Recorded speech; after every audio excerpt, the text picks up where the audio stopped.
déjame hacerte una pregunta. ¿En qué tú sueles pensar cuando tú estás pasando por algún tipo de aflicción, por algún tipo de dolor? ¿Hacia dónde normalmente tú diriges tus pensamientos? Esta pregunta es extremadamente importante, en primer lugar porque en este mundo dañado por el pecado vamos a tener que enfrentar muchas situaciones dolorosas y aflictivas, no porque estamos en medio de una pandemia, sino simplemente porque vivimos en este mundo, porque todavía no hemos llegado a la gloria. En el mundo tendréis aflicción, le dijo el Señor a sus discípulos hace 2000 años. Pero esta pregunta también es importante porque lo que te dices a ti mismo en tiempos de aflicción, ese diálogo interior que nosotros solemos tener cuando estamos en medio del dolor, es lo que va a determinar tu derrota o tu crecimiento espiritual en ese tiempo de prueba. Tu diálogo interior es lo que va a determinar o que salgas derrotado o que salgas fortalecido en ese tiempo de prueba. Yo les pido ahora que vayan conmigo a la primera carta del apóstol Pedro, una carta que fue dirigida precisamente a un grupo de cristianos que estaban enfrentando un montón de problemas, un montón de dificultades por causa de su fe. El sufrimiento es uno de los temas recurrentes de la primera carta de Pedro. Sin embargo, es sorprendente la forma como Pedro va entrelazando a través de toda su carta el tema del sufrimiento con la esperanza y el gozo que puede experimentar el creyente aún en medio del dolor y de la aflicción.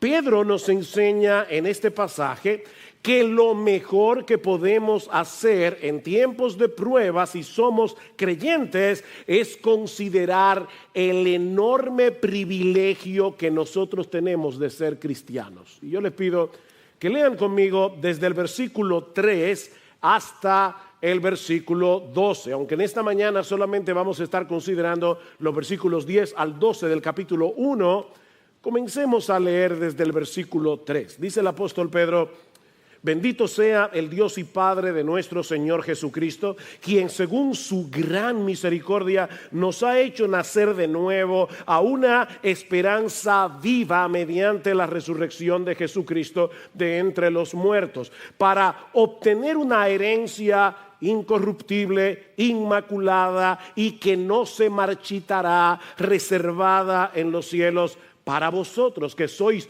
protegidos por el poder de Dios mediante la fe para la salvación. Tomen nota de esta palabra: para la salvación que está preparada para ser revelada en el último tiempo, en lo cual os regocijáis grandemente. Nota que Pedro no está diciendo en lo cual ustedes algún día, cuando salgan de este mundo, cuando lleguen al cielo, se van a regocijar. No, Pedro está diciendo nosotros nos regocijamos en esa salvación aquí y ahora.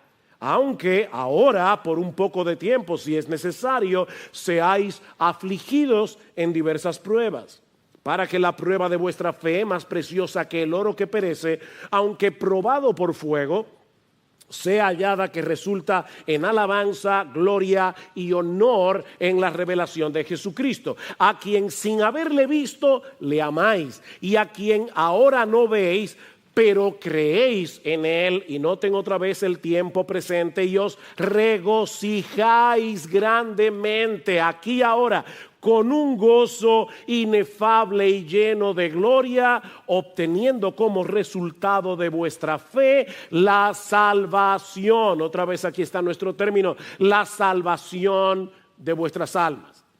Es en ese contexto que ahora Pedro va a decir las palabras en las que vamos a meditar en esta mañana como preparación para la cena del Señor. Versículo 10.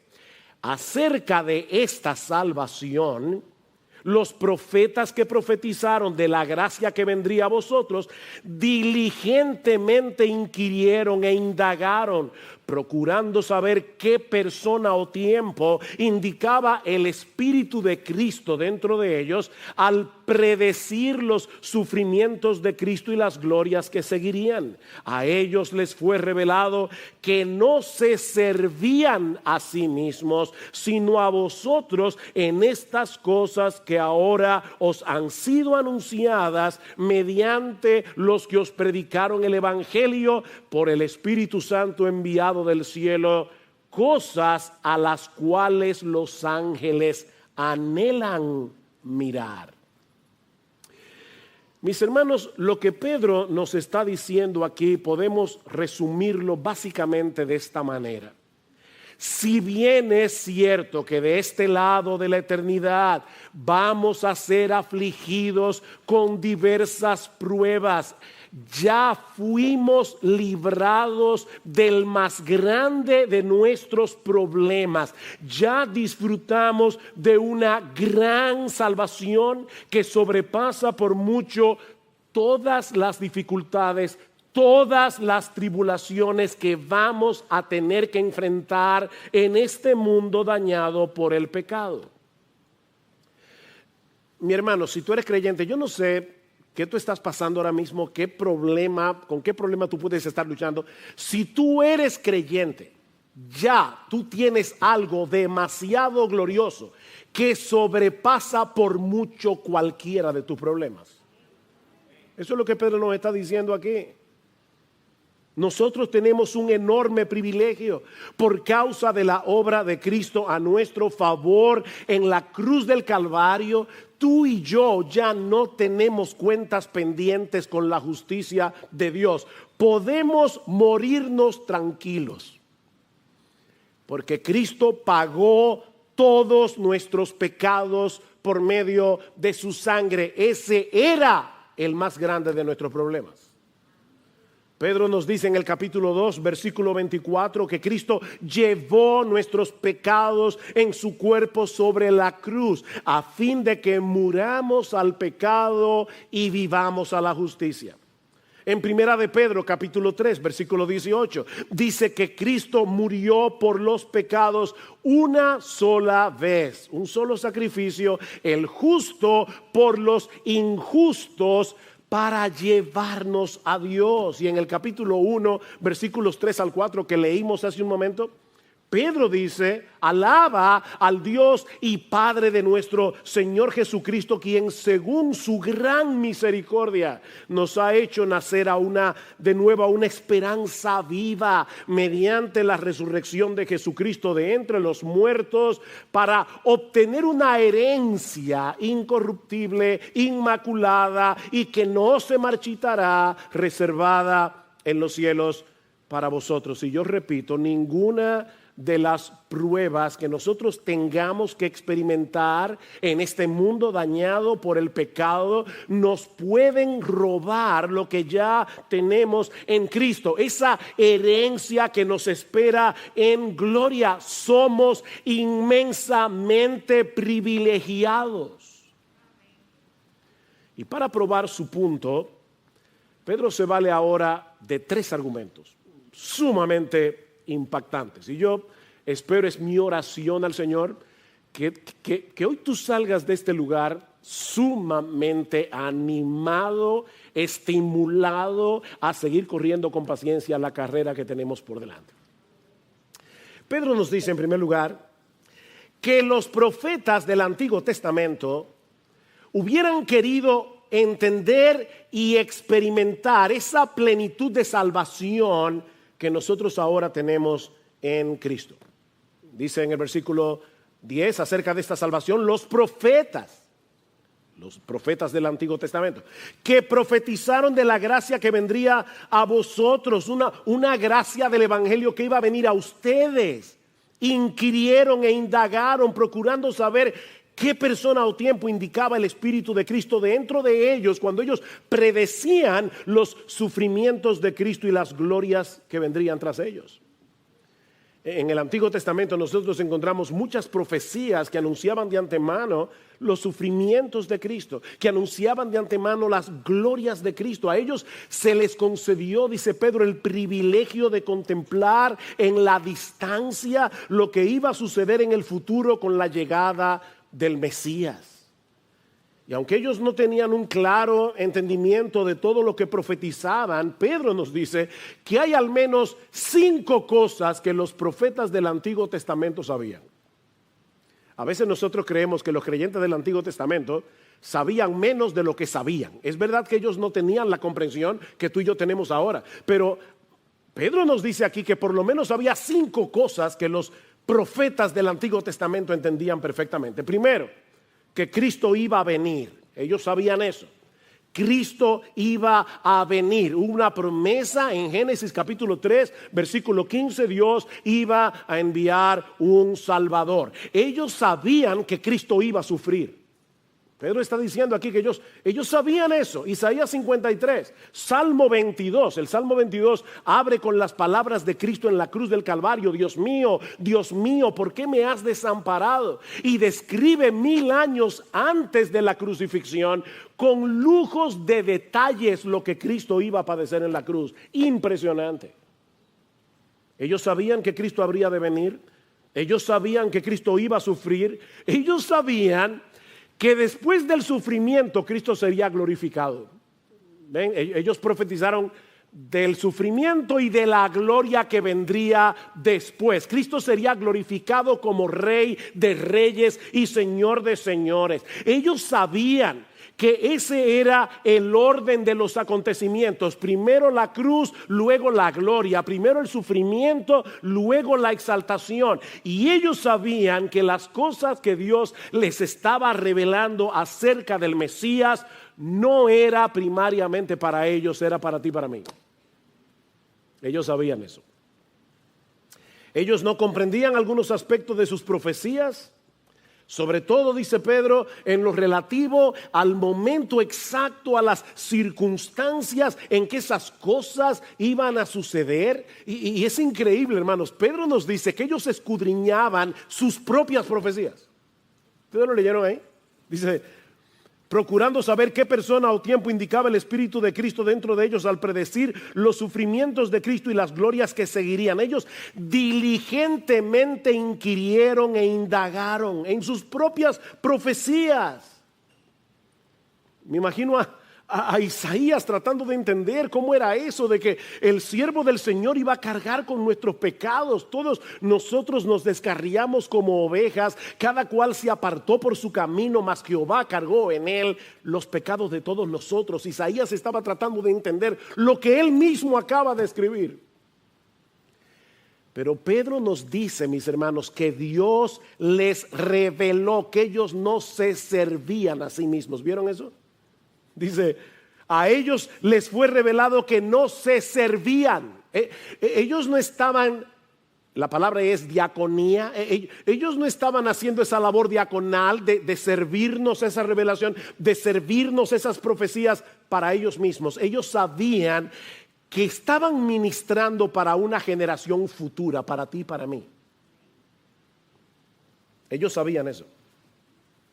A nosotros que vivimos en una época posterior al cumplimiento de estas profecías, versículo 12, a ellos les fue revelado que no se servían a sí mismos, sino a vosotros en estas cosas que ahora os han sido anunciadas mediante los que os predicaron el Evangelio. Ellos estaban sumamente interesados en saber más acerca del momento, acerca de las circunstancias en que iba a aparecer el Mesías, pero le faltaban piezas para poder armar el rompecabezas. Le faltaban piezas para ellos poder contemplar el cuadro completo de lo que estaban profetizando, porque mis hermanos, no era para ellos primariamente, era para nosotros. Los creyentes del nuevo pacto tenemos un privilegio mucho mayor que cualquiera de los profetas del Antiguo Testamento. Eso es lo que Pedro nos está diciendo aquí. Si tú eres un verdadero creyente, tú estás en una posición más privilegiada que Isaías. Estás en una posición más privilegiada que Jeremías, que Daniel, que Ezequiel, que cualquiera de los profetas. Déjenme hacerles una pregunta un poco trucada. ¿Quién fue el último profeta del Antiguo Testamento? Oh, pastor Malaquías. No, respuesta incorrecta. El último profeta del Antiguo Testamento fue Juan el Bautista. Aunque él aparece en el Nuevo Testamento, él es el último de los profetas que profetizó en el contexto del Antiguo Pacto, de la revelación antiguo testamentaria. Juan el Bautista no solamente fue el último de los profetas, sino que Cristo dice en Mateo capítulo 11, versículo 11, que él fue el más grande de los profetas. De los nacidos de mujer, dice el Señor, nunca se ha levantado uno más grande que Juan el Bautista, porque a él le tocó ser el precursor del Mesías. Pero ahora escuchen, mis hermanos, a pesar de la grandeza de Juan el Bautista, Cristo añade en el versículo 11 que el más pequeño en el reino de los cielos es mayor que él. El más pequeño. El cristiano que pasa más desapercibido en la iglesia. El que tal vez piensa que tiene menos dones. El menos prominente. Ese que probablemente mucha gente en la iglesia ni conoce. Dice Jesús que ese cristiano disfruta hoy de privilegios más grandes que los de Juan el Bautista. Nosotros tenemos un entendimiento del plan de salvación que ninguno de esos profetas tuvo. Ya Cristo vino, ya murió en la cruz, ya resucitó, ascendió a los cielos, está sentado a la diestra del Padre. Nosotros contamos ahora con el tesoro de tener en nuestras manos toda la revelación escrita de Dios, Antiguo Testamento, Nuevo Testamento. Por eso Jesús le dijo a sus discípulos: bienaventurados vuestros ojos porque ven, y bienaventurados vuestros oídos porque oyen. Porque muchos profetas y santos desearon ver lo que ustedes, muchos profetas y justos desearon ver lo que ustedes ven y no lo vieron, y oír lo que ustedes oyen y no lo oyeron. Ellos habrían querido tener la comprensión que nosotros tenemos hoy de la gran salvación que Cristo compró para nosotros al precio de su sangre. Podemos suponer que todos esos creyentes del Antiguo Testamento que ahora están en el cielo en alma, tienen ahora probablemente un entendimiento más claro del evangelio, de la salvación, de lo que tenían cuando ellos estaban vivos en la época antiguo testamentaria. Así que muy probablemente Abraham, Moisés, David, Jeremías, Ezequiel saben ahora que tú y yo tenemos libre acceso al trono de la gracia. En el Antiguo Testamento solo el sumo sacerdote podía entrar en el lugar santísimo una vez al año. ¿Sabes qué? Tú y yo entramos en el lugar santísimo cada vez que nos postramos delante del Señor y decimos: Abba, Padre. Acerquémonos con confianza al trono de la gracia, Hebreos 4:16, para que recibamos misericordia y hallemos gracia para la ayuda oportuna. Y más adelante, en la misma carta a los Hebreos, puesto que tenemos confianza para entrar al lugar santísimo por la sangre de Jesús, por un camino nuevo y vivo que Él inauguró para nosotros por medio del velo, es decir, su carne que fue partida en la cruz. Y puesto que tenemos un gran sacerdote en la casa de Dios, acerquémonos. ¿A dónde? Al lugar santísimo. Qué privilegio. Los creyentes del Antiguo Testamento probablemente saben ahora que tú y yo disfrutamos de una mayor amplitud de la obra del Espíritu Santo, que conocemos con más detalles el plan redentor de Dios, porque ya tenemos una revelación completa. Y yo no sé cómo piensan y sienten los creyentes del Antiguo Testamento que ahora están en la presencia del Señor, pero es muy probable que su reacción sea algo como esto: wow, si nosotros hubiéramos tenido los privilegios que estos cristianos tienen. Wow, qué privilegio. De verdad, mi hermano, ¿alguna vez tú has pensado en eso? Que Abraham, Moisés, David, Jeremías hubiera soñado con tener lo que tú tienes. Entender lo que ahora puedes entender leyendo tu Biblia. Mira, mi hermano, ninguna de las dificultades que nosotros hemos padecido, estamos padeciendo o tendremos que padecer en nuestro peregrinaje al cielo se puede comparar con el privilegio y las bendiciones espirituales que ahora tenemos en Cristo. Eso es lo que Pedro está diciendo. Déjame hacerte una pregunta. Si el Señor te diera a escoger en esta mañana entre una vida sin dificultades, sin problemas económicos, sin enfermedades, sin COVID-19, sin ningún problema con tu esposo o con tu esposa, sin ningún problema con tus hijos, una vida casi perfecta, pero sin Cristo, ¿qué tú escogerías? Bueno, mira, para un verdadero cristiano la respuesta está más clara que el agua. No, prefiero la enfermedad, el problema económico, problema con mi esposo, con mi esposa, con mis hijos. Prefiero padecer de COVID, prefiero estar entubado en una clínica, pero con Cristo mi Señor. Esa es la respuesta de cualquier creyente. Miren, mi hermano, no importa el precio que tengamos que pagar por seguir a Cristo, no importa las dificultades que tengamos que enfrentar en este mundo caído, no existe en todo el universo absolutamente nada que podamos comparar con la gloriosa salvación que nosotros disfrutamos aquí y ahora y las glorias que experimentaremos cuando Cristo regrese en gloria. Pablo dice que las aflicciones del tiempo presente, cualquiera que sea, no son comparables con la gloria venidera que nosotros ha de manifestarse.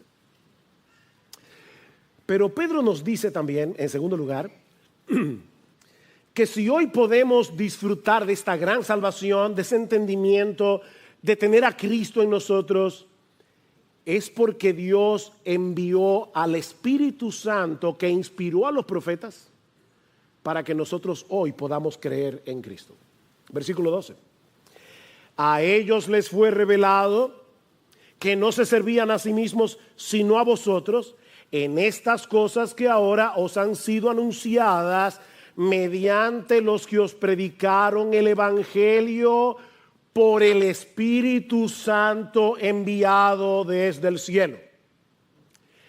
El mismo Espíritu que inspiró a los profetas y que Pedro le llama aquí el Espíritu de Cristo. El mismo Espíritu que inspiró a los profetas del Antiguo Testamento fue el mismo Espíritu Santo que inspiró a los apóstoles para escribir el Nuevo Testamento y es el mismo Espíritu que actuó en nosotros con poder por medio de la predicación del Evangelio para que hoy tú y yo podamos ser creyentes.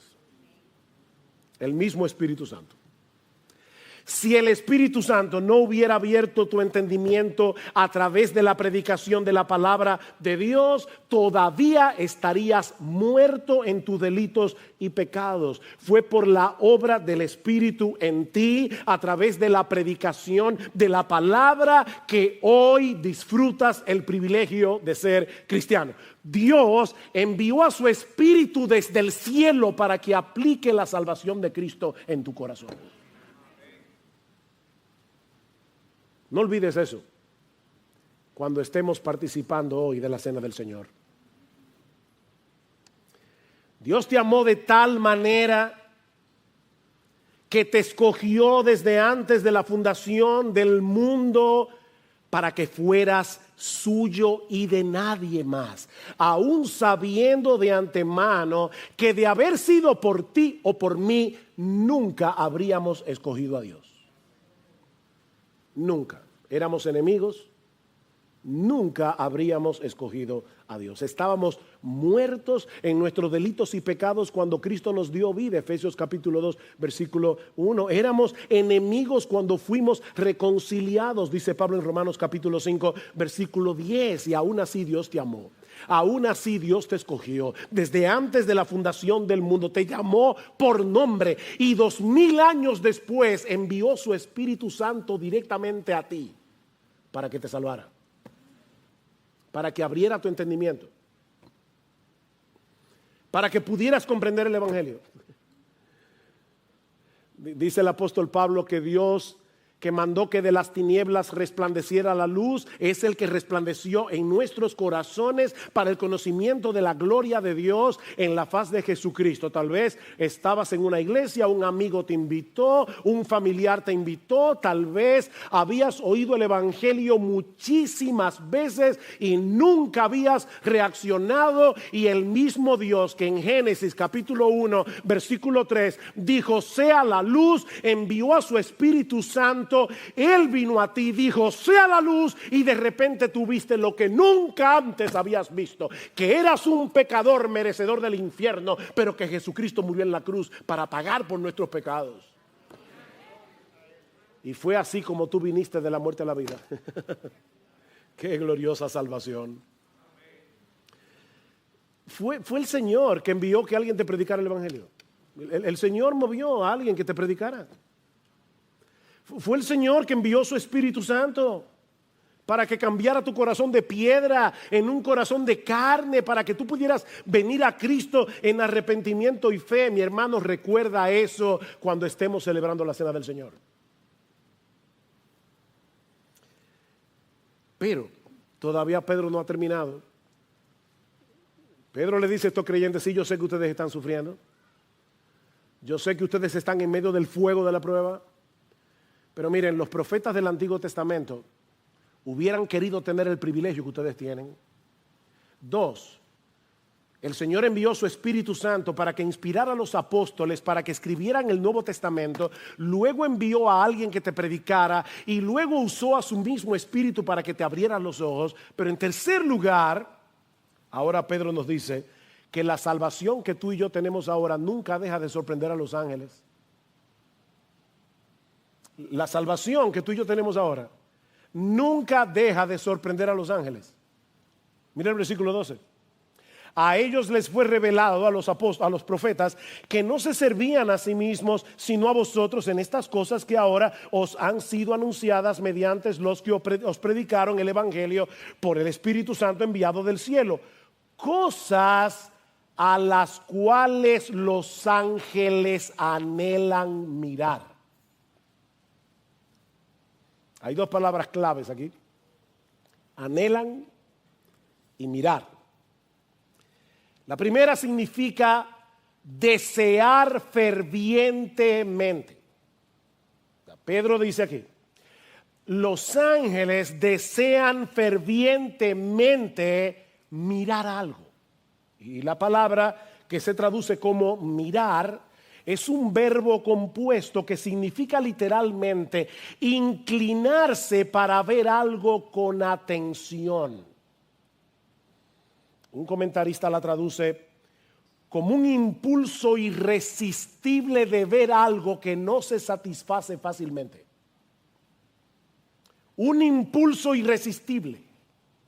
No se trata de una observación casual y descuidada. Lo que Pedro nos está diciendo aquí es que los ángeles en el cielo se ponen de puntillas, los ángeles en el cielo se inclinan a mirar, porque ellos desean con pasión y con fervor observar el resultado de esa gran salvación que nosotros tenemos en Cristo. Un comentarista lo dice de esta manera: los ángeles tienen una curiosidad santa para entender el tipo de gracia que nunca experimentarán. Los ángeles santos, obviamente, no necesitan de la salvación. Cristo no murió por ellos. Cristo no vino por ellos. Así que ellos están asombrados por una salvación que no experimentan personalmente. Ellos contemplan extasiados la sabiduría de Dios al ver en la iglesia el resultado de la sangre de Cristo derramada en la cruz, a pesar de que ellos mismos no pueden experimentar esa salvación en sí mismos. Ellos se gozan cada vez que un pecador se arrepiente, en Lucas capítulo 15, versículo 10. Pero al mismo tiempo, el autor de la carta a los Hebreos nos recuerda que Cristo no socorrió a los ángeles, sino que socorrió a la descendencia de Abraham. Hebreos 2:16. Cristo no vino a socorrer a los ángeles. Él vino a socorrernos a nosotros. Y eso es lo que Pedro está resaltando aquí. Los creyentes del nuevo pacto disfrutamos de un privilegio mayor que el de los profetas del Antiguo Testamento y mayor que el privilegio que tienen los ángeles en el cielo. ¿Tú has pensado en eso alguna vez? ¿Tú te imaginas lo increíble que sería poder volar como los ángeles? Yo me imagino, niños, que a ti te encantaría eso. Se mueven. ¿Tú te imaginas lo que sería eso? O tener el poder que tienen los ángeles. Dice en el Antiguo Testamento que en un momento dado que los asirios atacaron al pueblo de Israel, un ángel del Señor mató 180,000 asirios en una noche. ¡Wow! ¡Qué poder! ¡Qué poder! ¿Y sabes qué? Esos ángeles contemplan desde el cielo con asombro lo que tú y yo tenemos en Cristo. Me imagino que tal vez los ángeles pensarán, y ellos estarán entendiendo lo que tienen. Porque ellos adoraban al Hijo de Dios antes de encarnarse. Ellos saben que Él es Jehová de los ejércitos. Ellos saben que Él es el Dios todopoderoso, y de repente lo ven hacerse bebé en el vientre de una virgen en Belén, y nacer en un establo y morir en una cruz. Y los ángeles dicen, ¡oh! Ese es mi Señor. Un himno que cantábamos cuando estábamos recién convertidos decía en una de sus estrofas: con potestad sin igual en el cielo Él gobernaba. Los ángeles su voluntad siempre cumplían, pero un día lo vieron cargar la cruz por la senda de dolor y muerte. Por ti murió, por mí murió. ¡Oh, qué gran salvación! Los ángeles están viendo a su Señor.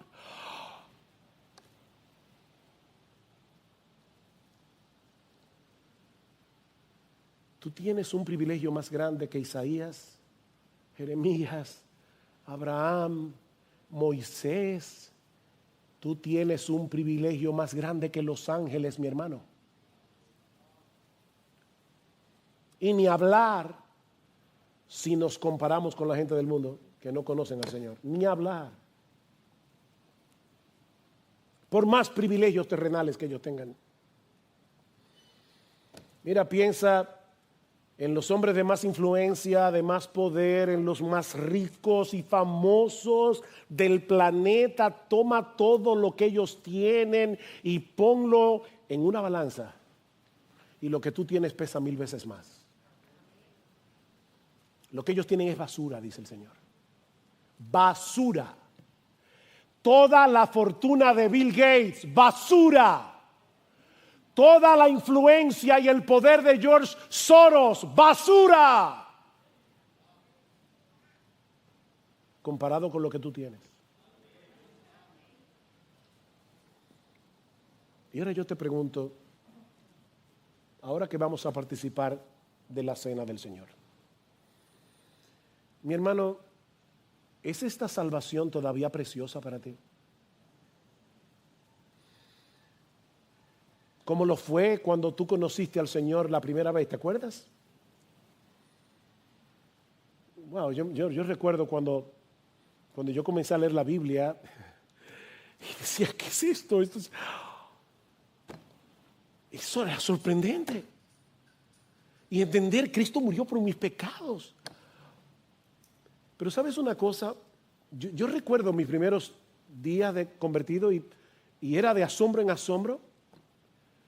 Pero ahora, 4 años después, ahora es que yo me doy cuenta que cuando yo me convertí, yo no tenía ni siquiera una somera idea de lo terrible que eran mis pecados. Yo sabía que era pecador, yo sabía que merecía el infierno, yo veía mis pecados como algo horrible, pero ahora los veo peor. Y sí, claro que yo sabía que Cristo es un gran salvador, pero ahora lo veo más hermoso. Porque los años han pasado, uno está entendiendo cada vez mejor el diamante del Evangelio. 30 años después de su conversión, Pablo escribió su carta a los filipenses. Y él les dice, cuantas cosas eran para mí ganancia, las he estimado como pérdida por amor de Cristo y ciertamente aún, esa palabrita es importante, han pasado 30 años, pero todavía estimo todas las cosas como pérdida por la excelencia del conocimiento de Cristo Jesús, mi Señor, por amor del cual lo he perdido todo y lo tengo por estiércol, dice el texto, para ganar a Cristo.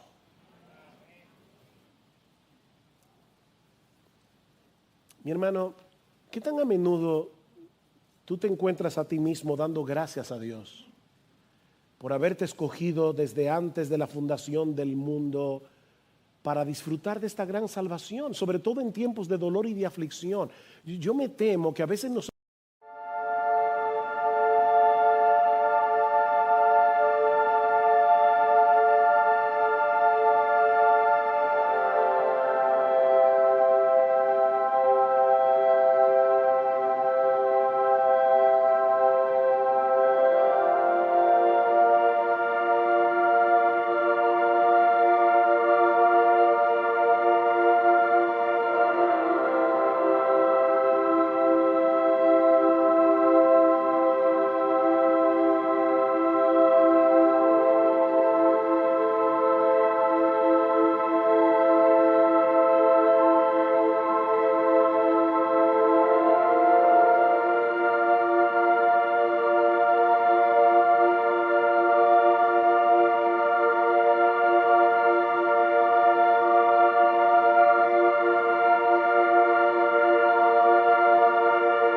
cuando estamos afligidos, tenemos dos tendencias. Una es escapar. Yo quisiera ver una serie de Netflix como de 50 capítulos. Yo no quiero pensar. O los más espirituales, ¿verdad? Dicen, yo necesito ir a los salmos, yo necesito salmos de consuelo. ¿Sabe lo que Pedro le está diciendo a estos creyentes de Asia Menor en medio de una fuerte persecución? Estudien el Antiguo Testamento. Consideren lo que los profetas del Antiguo Testamento revelaron acerca de nuestra gran salvación. Estudien la Biblia.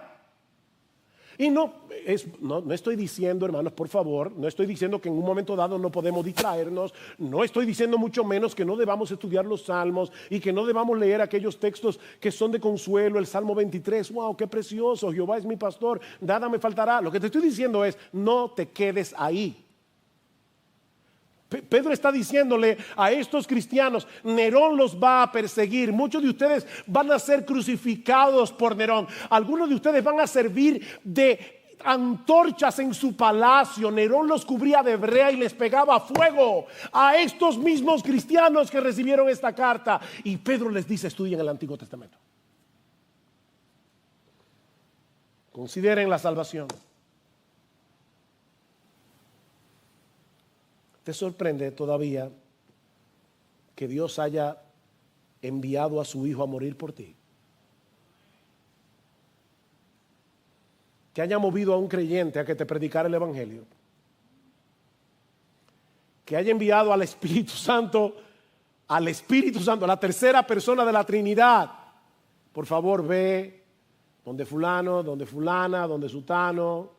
Ahora llegó el momento para que este pecador muerto en sus pecados, enemigo mío, abra sus ojos. Yo lo quiero para mí. Y el Señor envió su Espíritu para que tú vieras eso. y dijo, sea la luz. ¿Te sorprende eso? ¿O te has acostumbrado a ser cristiano?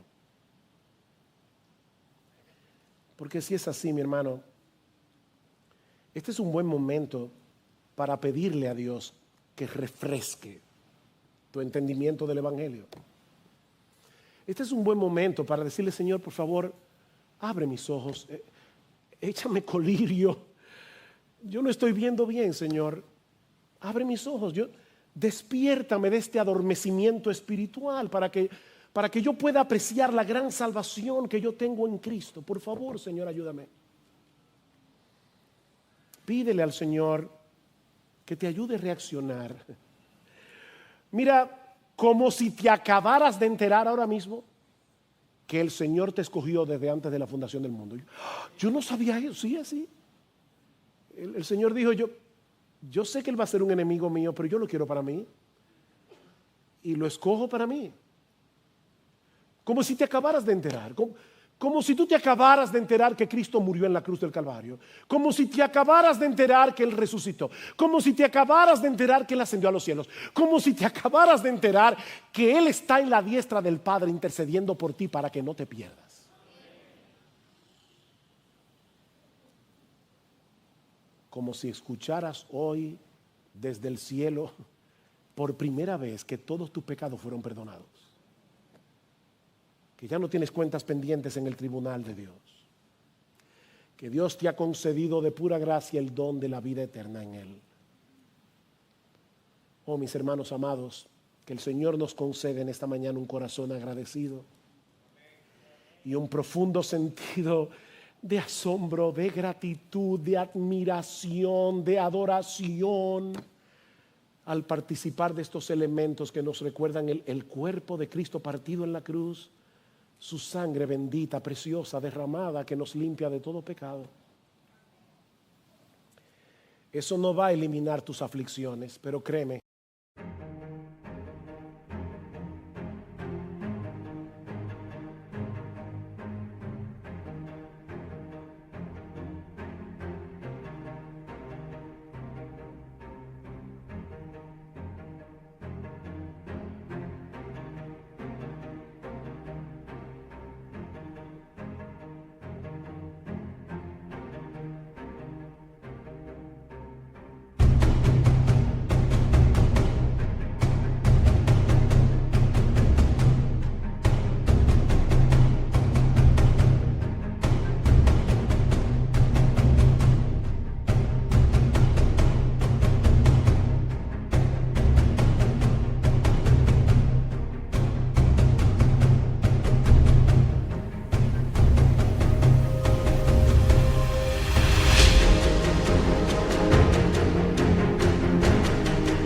Las va a poner en perspectiva. Eso no te va a quitar el dolor, pero créeme, tú recibirás el consuelo y la paz de Dios que sobrepasa todo entendimiento. Y te vas a dar cuenta, como dice Pablo en 2 Corintios, que no debemos desmayar. Antes, dice Pablo, aunque nuestro hombre exterior se va desgastando, el interior no obstante se renueva de día en día, porque esta leve tribulación momentánea produce en nosotros un cada vez más excelente y eterno peso de gloria. No mirando nosotros las cosas que se ven. ¿Saben a qué se refiere Pablo en el contexto de 2 Corintios 4? Con las cosas que se ven, las aflicciones del tiempo presente. Lean el capítulo. Pablo está hablando de las persecuciones. Pablo está hablando del sufrimiento que nosotros tenemos que experimentar en Cristo, en este mundo dañado por el pecado. Dice Pablo, sí, yo sé que las aflicciones son muy reales. Yo sé que el dolor es real. Yo sé que el dolor duele. Pero mira, mi hermano, no te quedes mirando esas cosas que se ven, sino las que no se ven, la gloria que nos espera cuando Cristo sea manifestado en gloria, el perdón de nuestros pecados, la reconciliación con Dios, no mirando las cosas que se ven, sino las que no se ven, porque esas cosas que se ven son temporales. Las que no se ven son eternas. Oh, que el Señor nos ayude. y anime nuestros corazones en esta mañana, para levantar las rodillas caídas, los pies paralizados y seguir corriendo la carrera con paciencia, con los ojos puestos en Jesús, quien es el autor